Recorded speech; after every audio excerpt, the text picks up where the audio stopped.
Le 7 octobre, à 5h30, se forme la pleine lune dans le signe du Bélier. C'est une pleine lune de feu. Je pense que vous le sentez peut-être dans vos nuits ou dans ces moments. Il y a une énergie qui est tumultueuse, qui est audacieuse, qui est courageuse, intrépide et qui demande de prendre position avec audace. Le défi, ça va être justement de ne pas être trop agressif, de ne pas être trop brutal ni trop violent.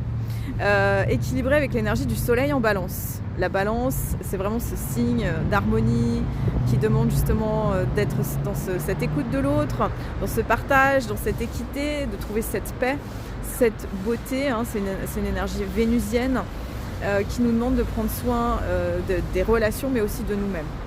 Alors, ce qui est intéressant avec cette pleine lune, donc on va regarder Vénus qui se trouve dans le signe de la Vierge. C'est une Vénus qui est plutôt réfléchie, analytique, qui va demander justement de tirer un petit peu des conclusions, des conséquences un petit peu du vécu de cette dernière période, et je dirais même de la pleine lune du 13 avril, qui était la pleine lune qui était dans le signe de la Balance. Une réflexion par rapport à ça, parce que cette Vénus en Vierge, elle se trouve au nœud sud, dans la Vierge, donc elle va nous demander de changer certains comportements relationnels par rapport justement à tout ce qui est affectif, tout ce qui est en lien avec l'argent et tout ce qui est en lien avec notre voie artistique. Il y a vraiment des choses à aller comprendre, à mettre de la conscience, surtout que Mercure vient de rentrer dans le signe du Scorpion. Donc là, ça demande un regard lucide. Vraiment, qu'est-ce qui est lucide? Qu'est-ce que j'ai à comprendre par rapport au système relationnel? La lune en bélier, donc sa planète c'est Mars. Mars, elle est dans le signe du Scorpion. Donc c'est une vision audacieuse qui est demandée. C'est un Mars qui est stratégique. On nous demande justement de s'aligner, d'être centré, d'être chez soi.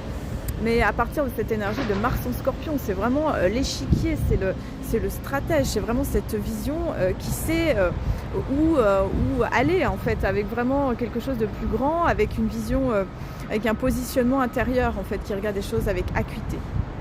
Mars se trouve aussi en lien avec Lilith, donc il peut y avoir cette énergie un peu de blocage, ça demande de faire circuler les énergies et les émotions. Et Mercure se trouve aussi en carré avec Pluton.